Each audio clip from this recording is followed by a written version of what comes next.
Skill development and also ఇవన్నీ మనం మాట్లాడుతున్నాం. మళ్ళీ మీరందరూ కూడా మీ నియోజకవర్గంలో డెమోగ్రఫిక్ మేనేజ్మెంట్, పాపులేషన్ మేనేజ్మెంట్ 2.1 కంటే గ్రోత్ రేట్ ఎక్కువ ఉండాలి. ఇది మనం కానీ సక్సీడ్ అయితే దిశ nothing will beat us India. నేను దీని మీద ప్రత్యేకమైన కార్యక్రమం తీసుకుంటున్నాం. ఇన్సెంటివ్స్ ఇస్తాం.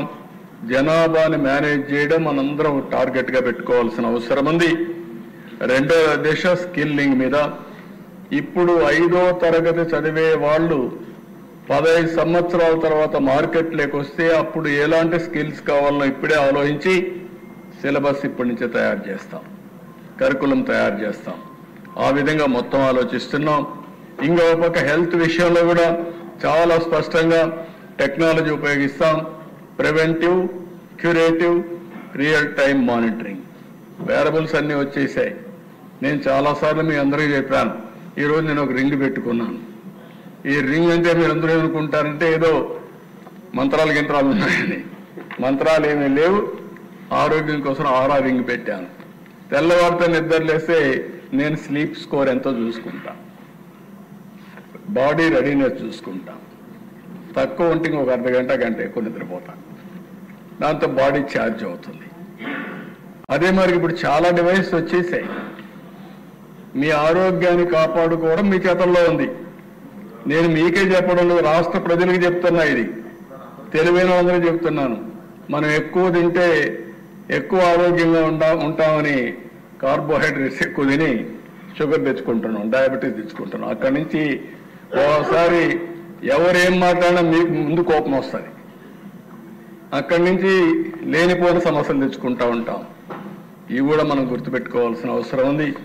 ఇంకో పక్కన అనవసరంగా హాస్పిటల్స్లో మీరు చూస్తే, అధ్యక్ష చాలాసార్లు నేను చూస్తున్నాను, ప్రతి ఒక్కదానికి హాస్పిటల్ అడ్మిట్ అవుతున్నాం. మా పార్సాది డాక్టర్ చూస్తున్నాడు, ఎక్కువ మిస్యూజ్ చేస్తూ ఉంటాడు. కాబట్టి అంటే ఎట్లా చేస్తామంటే అధ్యక్ష, ఇప్పుడు కార్పొరేట్ హాస్పిటల్స్ వచ్చాయి. ఒక రూమ్కు 1000 రూపాయలు, 2000, 5000 రూపాయలు. 10 days ఉంటే రూమ్ బిల్లే ఒక 50,000, 1,00,000 రూపాయలు అయిపోతుంది. 10 days ఉండాలా అని అడుగుతాను నేను. అదే ఒక డివైస్ ఒక ఉమెన్ కానీ, ప్రెగ్నెంట్ ఉమెన్ కానీ మనం ఒక వేరబుల్ కానీ ఆవిడకి పెట్టగలిగితే బాడీ ఎప్పటికప్పుడు కంట్రోల్ రూమ్ నుంచి మానిటర్ చేస్తూ ఎప్పుడు అవసరమో అప్పుడే ఎమర్జెన్సీ కింద అంబులెన్స్ పంపించి తీసుకొచ్చే పరిస్థితి వస్తుంది.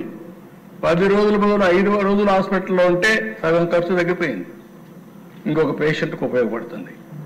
ఈ విధంగా మొత్తం వినూత్నమైన ఆలోచనలు ఇప్పుడు మీరు చూస్తే ఏదైతే ఆర్టిఫిషియల్ ఇంటెలిజెన్స్ వల్ల ప్రిడిక్టివ్ అనలిటిక్స్ తీసుకొని నివారణ కూడా సాధ్యమయ్యే పరిస్థితి వస్తుంది.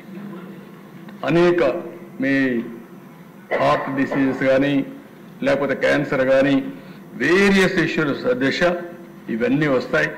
అందుకే స్కిల్లింగ్ కానీ, హ్యూమన్ రిసోర్స్ డెవలప్మెంట్ కానీ, హెల్త్ కానీ, ఎడ్యుకేషన్ కానీ దీని మీద ఎక్కువ ప్రాధాన్యత పెట్టామని చెప్పి కూడా నేను మీకు తెలియజేస్తున్నా.